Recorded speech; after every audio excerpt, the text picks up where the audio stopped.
कि किसी ने बड़े कमाल की बात कही है कि जो खुद के लिए जीता है उसका एक दिन मरण होता है, कि जो खुद के लिए जीता है उसका एक दिन मरण होता है, और जो दूसरों के लिए जीता है उसका प्रतिदिन स्मरण होता है।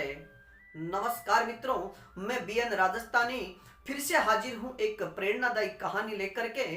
और मित्रों, आज की जो अपनी कहानी है वह है, यानी उसका शीर्षक है एक गरीब पिता और एक बेटी की।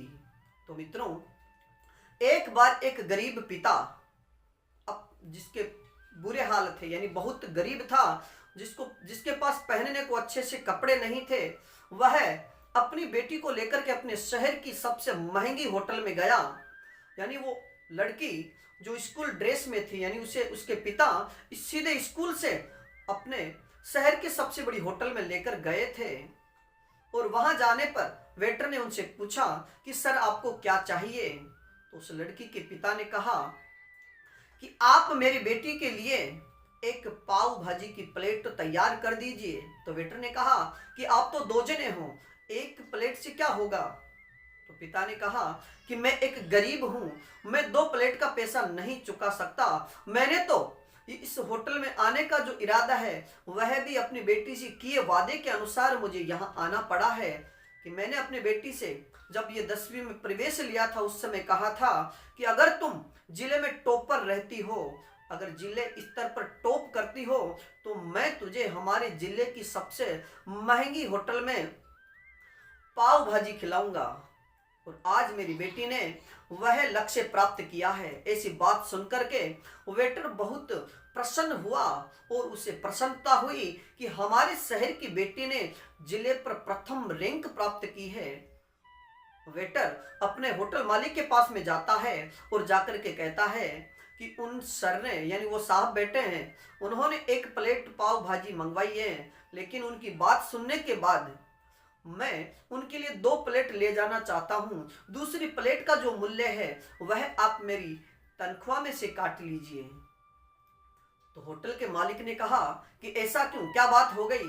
तो वेटर ने कहा कि यह जो महाशय बैठे हैं इनकी बेटी ने जिला स्तर पर टॉप किया है, इसलिए उनके पास ज्यादा पैसे नहीं है, वो केवल 1 प्लेट का मूल्य चुका सकते हैं।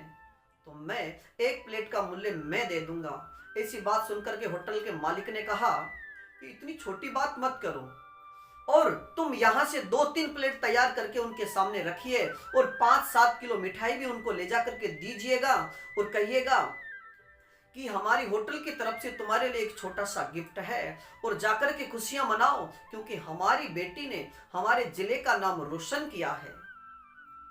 वो मिठाई लेकर के पिता चले जाते हैं और 2-3 साल के बाद में, यानी 2-3 साल या की अच्छी मेहनत के बाद में उस लड़की ने ग्रेजुएशन किया। यानी 4-5 साल तक की उनकी जो पढ़ाई थी वह पढ़ाई करने के बाद में लड़की ने यूपीएससी का एग्जाम दिया, और यूपीएससी की एग्जाम क्लियर करने के बाद वह कलेक्टर बनी। और कलेक्टर बनने के बाद में उसकी ड्यूटी उसी शहर में लग गई जिस शहर में वह होटल थी। तो लड़की ने सोचा कि वह होटल भी इसी शहर में है।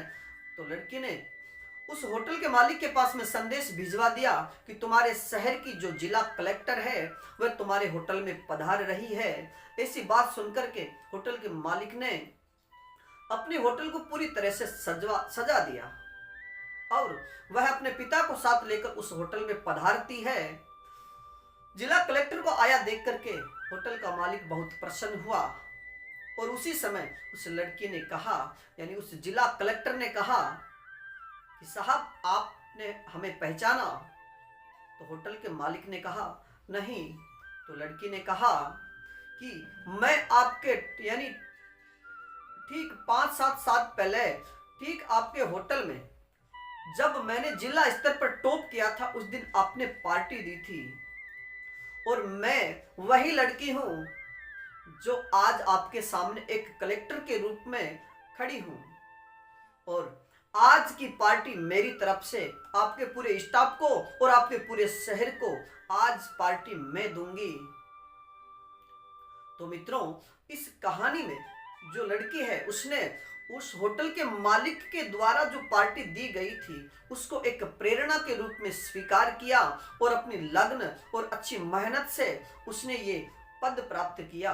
तो मित्रों, इस कहानी से हमें ये शिक्षा मिलती है कि अगर हम किसी की मदद नहीं कर सकते तो किसी का मजाक बनाने का अधिकार भी हमें नहीं है।